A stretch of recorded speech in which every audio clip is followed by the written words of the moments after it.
अच्छा, हम MCQ 50 से स्टार्ट करने लगे हैं। ठीक है, आप अपने PDFs खोल लें। मैं जो हूँ आपके मैसेजेस फ़ोन पे देख रही हूँ, और आपकी जो भी क्वायरीज़ होंगी वो मैं क्लियर कर दूँगी, और साथ साथ मेरे दूसरे डिवाइस पे जो है रिकॉर्डिंग चल रही है। ठीक है, तो आपको जो भी मसला होगा किसी भी MCQ की आपको लगता है कि कुछ और है और यहाँ बुक में कोई और है, तो आपने मुझे बताना है, ताकि ये चीज़ मैं आप लोगों से डिस्कस कर लूँ साथ साथ। ठीक है, आपके मैसेजेस मुझे सारे नज़र आ रहे हैं।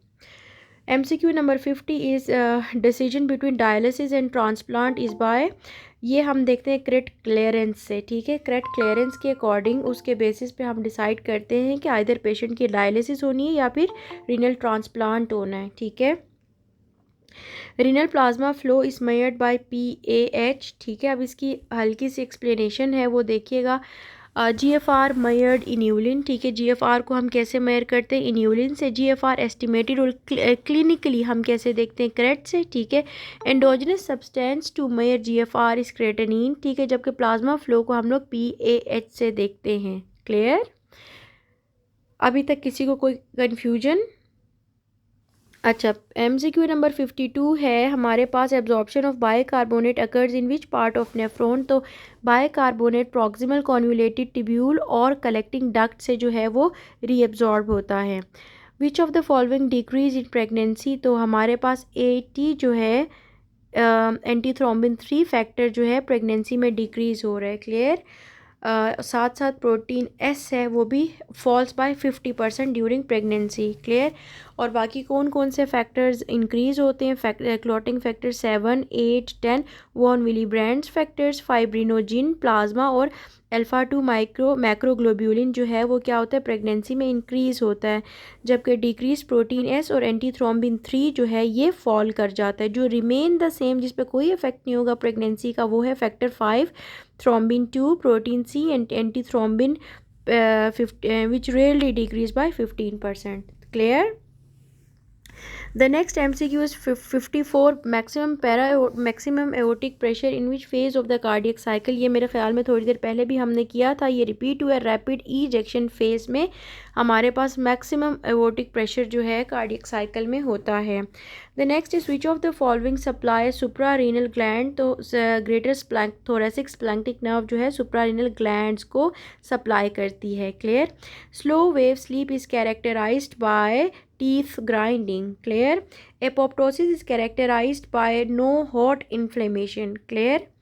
अगला है a patient who has some intestinal part occluded with superior mesenteric artery, which part is not occluded, तो it is descending colon। Clear? क्योंकि descending colon की blood supply superior mesenteric artery से नहीं आती, इसलिए।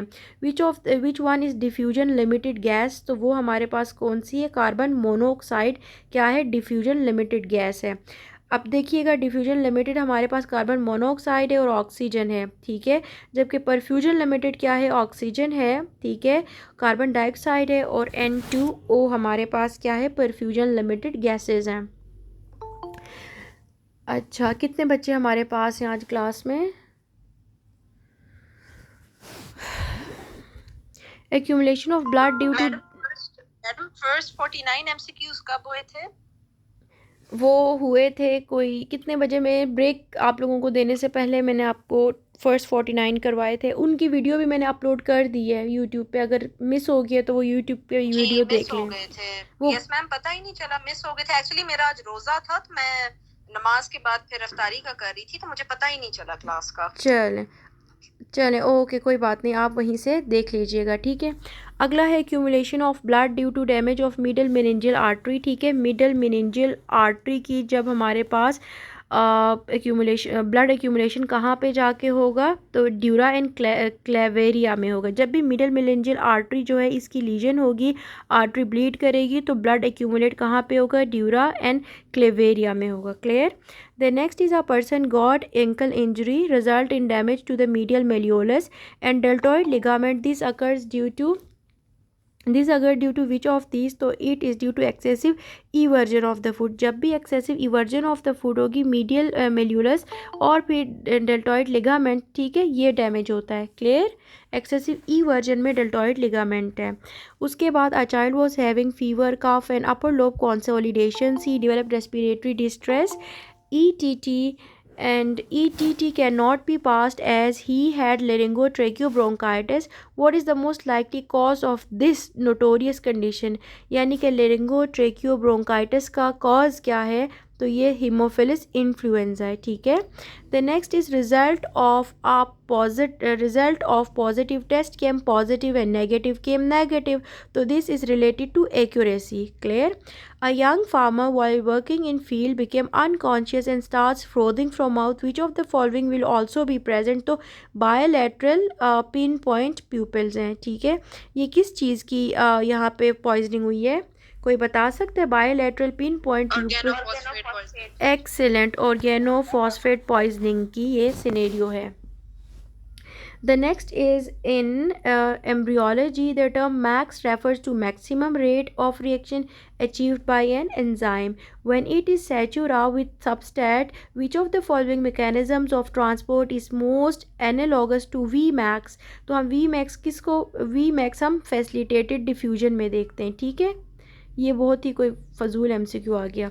अच्छा, sudden went for hepatitis B, a student went for hepatitis B vaccination, he has anti-IgG positive and anti-HBs negative, anti-HBe negative, anti-HBs antibody positive, तो this is immunity against the previous infection. अब आपको hepatitis B का ये आपको interpret करना आता है? इसके लिए भी एक वीडियो या फिर किसी ने एक अच्छा सा मैसेज शेयर किया हुआ था स्टूडेंट ने, उसके बेसिस पे आप कर सकते हैं। तो अगर आपको हेपेटाइटिस बी का ये सिनेरियो कि ये एक्यूट है, रिजॉल्विंग है, क्रॉनिक है, it is due to vaccine या immunity against the previous infection, आपको ये इंटरप्रेट नहीं करने आता, तो फिर आप लोग जो है वो वाली वीडियो देख लीजिएगा जिसमें इसकी एक्सप्लेनेशन है। ठीक है। और कल जो है मैंने आप लोगों के साथ डॉक्टर रसीब की वो वीडियो शेयर की थी जिसमें हमने ABGs को इंटरप्रेट करना था। ठीक है, देखी थी आप लोगों ने? Yes ma'am. ओके, चलें, अब इसकी भी आप लोगों के साथ वीडियो का लिंक मैं शेयर कर दूंगी। ठीक है, या वो मैसेज निकाल के भेज दूंगी जिसमें एक्सप्लेन किया हुआ है। अच्छा, Pakistani student got scholarship for abroad for which he has required MTB test. ठीक है। How are TB macrophages different from the normal macrophages? तो TB वाले मैक्रोफेजेस क्या करते हैं? फेगोसाइटोसिस करते हैं। ठीक है, इस तरह से ये डिफरेंट है। स्पर्म की life span after ejaculation at the normal body temperature is 72 hours. Clear? तो ये हमारे पास आफ्टर इजेकुलेशन स्पर्म की लाइफ स्पैन कितनी है? 72 आवर्स है। Clear? A non-diabetic female having chronic rhinosinusitis develops fungal infection that shows septate hyphae and acute angle and producing respiratory symptoms. Most likely the fungi is, अब आपने इससे देखना है कि जिसके सेप्टेट हाइफी हैं और एक्यूट एंगल है जो रेस्पिरेटरी सिम्टम्स कॉज करता है, तो इट इज़ एस्परजिलोसिस। क्लियर? ये है एस्परजिलोसिस। ओके, अगला है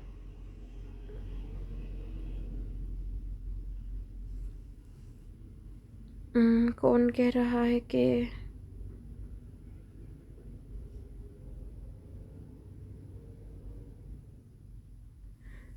okay, a young male had an road traffic accident which resulted in a femur fracture. He died 5 days after later.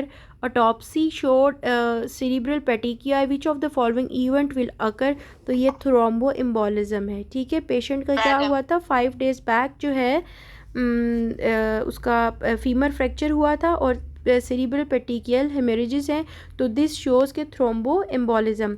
अच्छा, फैट एम्बोलिज्म ये होता है कि जब हमारे पास लॉन्ग बोन फ्रैक्चर तो हो, ठीक है, लेकिन विद इन आप कहें कि एक एक्यूट इवेंट होता है, ठीक है। फैट एम्बोलिज्म में 5 डेज़ तक पेशेंट इस तरह लटका नहीं होता। तो ये हमारे पास क्या थ्रोम्बो एम्बोलिक इवेंट हुआ है बेसिकली, जिसकी वजह से इसकी डेथ हुई है। सेरिब्रल पेटिकियल हेमरेजेस भी हैं, ठीक है, इस पेशेंट की। तो दिस इज़ थ्रोम्बो एम्बोलिक इवेंट, ठीक है। जो फैट एम्बोलिज्म वाला आप बता रहे हो वो that is a different scenario, ठीक है। उसमें भी लॉन्ग बोन फ्रैक्चर होता है। Yes, for 12 hours to 3 days उन्होंने कहा है कि फैट एम्बोलिज्म का है, जबकि थ्रोम्बो एम्बोलिज्म इन्होंने कहा he died after 5 days. Clear. अगला है regarding the bronchial asthma the most probable findings will be. Asthma में क्या होता है, FEV1/FVC रेशियो हमेशा डिक्रीज होता है, ठीक है, और ये लेस देन 75% रह जाता है। Clear. Hering Breuer's reflex prevent which of the following, तो it inhibits over inflation of the lungs, ठीक है। हेयरिंग ब्यूरर रिफ्लेक्स क्या करता है, लंग्स को ओवर इन्फ्लेट होने से रोकता है। अगला है depression parasympathetic in depression of parasympathetic in patient cause, तो ये इंक्रीज हार्ट रेट। तो यहाँ ये तो MCQ इन्होंने गलत बताया हुआ है। मेरे ख़्याल में ये पूछ रहे हैं कि ये क्या पूछ रहे हैं जिसमें increased heart rate. Increase heart rate parasympathetic में तो नहीं होता। हाँ, अगर पैरासिम्पैथेटिक की डिप्रेशन है पेशेंट में, कोई इस तरह का है, ये वेक सा सिनेरियो है, बट स्टिल अगर तो पैरासिम्पैथेटिक सिस्टम अफेक्टेड है, लेट सपोज इसकी डिप्रेशन है या नहीं कोई डिफेक्ट है, तो उसकी वजह से उसका बिल्कुल ऑपोजिट हो जाएगा कि हार्ट रेट इंक्रीज़ होना शुरू हो जाएगा। क्लियर। अच्छा, ये हमारे पास स्टेम अच्छा नहीं था। Buffers found exclusively in the renal system is ammonia, ठीक है, एक्सक्लूसिवली इन द रीनल, तो वो हमारे पास है अमोनिया। अब देखिएगा मेजर ब्लड या फिर एक्स्ट्रा सेल्यूलर इंटेस्टिशियल जो बफर्स हैं उनको देखेंगे। सबसे पहले देखो प्लाज्मा बफर कौन से, बाइकार्बोनेट। क्लियर। जो हमारे पास प्लाज्मा बफर है that is bicarbonate. Major RBC buffer क्या है, हीमोग्लोबिन, ठीक है। Major intracellular buffers are proteins. Major renal buffer is phosphate. Exclusive renal tubular buffer is ammonia, ठीक है। Major urinary buffer quantitatively is ammonium, जबकि अगर ये हमसे पूछे बोन बफर तो that is calcium carbonate. Clear. ये आप याद कर लो। अच्छा, the next is increase T3 and T4 in pregnancy is due to increase TBG, thyroid binding globulin के इंक्रीज़ की वजह से T3 और T4 प्रेगनेंसी में इंक्रीज़ है। On histology flask shape cells multiple dendritic synapses, तो ये पहले भी हम करके आए हुए सेरिबेरल कॉर्टेक्स, ठीक है। बड़े बड़े फ्लास्क शेप सेल्स हैं और मल्टीपल डेंड्रिटिक साइट्स हैं, तो ये हमारे पास क्या है, सेरिबेरल कॉर्टेक्स है। अगला है squamous cell carcinoma is associated with net of keratin pearls, ठीक है। स्क्वेमस सेल कार्सिनोमा कैसा होता है, ये जो हमारे पास कैराटिन पर्ल्स की स्ट्रिंग या फिर बीट टाइप अपीयरेंस हमें दिखती है। क्लियर। ये क्या है, स्क्वेमस सेल कार्सिनोमा। अगला है स्लो ग्रोइंग थायराइड ट्यूमर, तो वो जो स्लो ग्रोइंग है that is papillary. Clear. Papillary क्या है, स्लो ग्रोइंग थायराइड ट्यूमर है।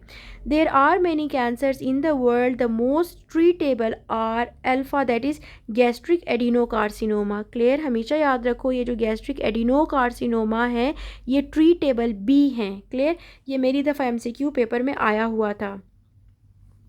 A patient presented with fever, headache, muscle aches and rash, all symptoms suggesting of rickettsial infection, ठीक है।